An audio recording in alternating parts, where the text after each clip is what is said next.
BNP কোনোভাবে ক্ষতিগ্রস্ত হলে সামগ্রিকভাবে বাংলাদেশ এবং বাংলাদেশের গণতন্ত্র ক্ষতিগ্রস্ত হবে। এটি আপনাদেরকে মানতে হবে, এটি আপনাদেরকে বুঝতে হবে।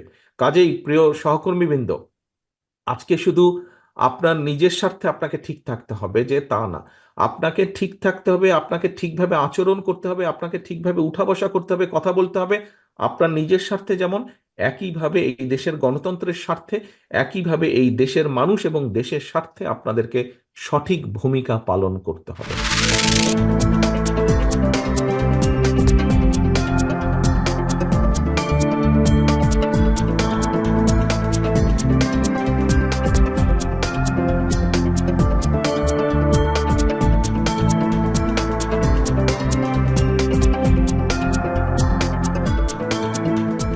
প্রস্তাবনার সংবিধানের প্রিয়াম্বলের সূচনা থেকে শুরু করে তফসিল পর্যন্ত মোট ৬২টি জায়গায় আমরা বিভিন্ন রকমের প্রস্তাব, সংশোধনী, সংযোজনী আমরা প্রস্তাব করেছি।